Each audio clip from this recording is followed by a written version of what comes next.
कभी तो ऐसे भी खा लेना चाहिए। नहीं राधा, तुम हमारे साथ कब से रह रही हो, तब भी नहीं समझी। हम ये नहीं खाएंगे। किसी ने भी राधा का बनाया हुआ खाना नहीं खाया, जिससे कि राधा को बहुत ज्यादा बुरा लगा। और ये लोग तो मुझे पागल महसूस करवाने में कभी कोई कसर नहीं छोड़ते, यही बस समझदार है। बेचारी राधा उदास हो गई, क्योंकि उसके परिवार में उसके किए कामों में बहुत ही ज्यादा कमियां निकाली जाती थी। वहीं दूसरी तरफ बानी अपने परिवार वालों को तमीज सिखाती थी और वो लोग उसकी बातों को सुनते भी थे, इसीलिए वो अपने परिवार में खुश रहती थी।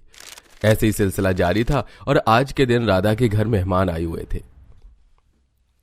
अरे भाई सुष्मिता, खाना किसने बनाया? मेरी बहू ने बनाया है। कैसा है? अरे बहुत ही ज्यादा स्वादिष्ट है, मजा आ गया। मेरी बहू तो ऐसा ही खाना बनाती है, टेस्टी और हेल्दी। क्या बात है, मेरी सासू माँ मेरी तारीफ कर रही है। ये तो बहुत ही ज्यादा शॉकिंग है।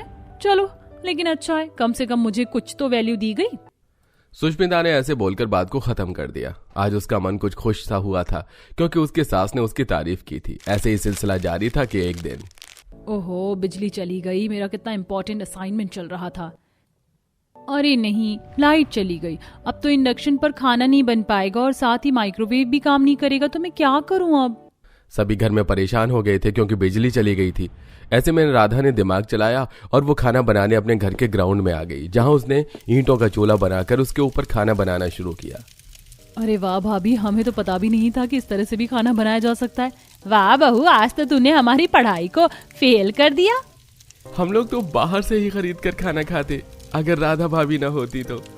सभी राधा की ऐसे ही तारीफ करने लगे, जिससे कि उसका मन खुश हो गया। अब राधा को भी समझ आ गया था कि उसके घर वाले उसे चिढ़ाने के लिए कुछ नहीं बोलते थे, बस वो उनकी आदत थी, इसलिए वो घर में ज्यादा चिड़चिड़ाया नहीं करती थी। वहीं दूसरी तरफ बानी भी अपने परिवार में खुश रहती थी और इस तरह अब सब कुछ ठीक हो चुका था।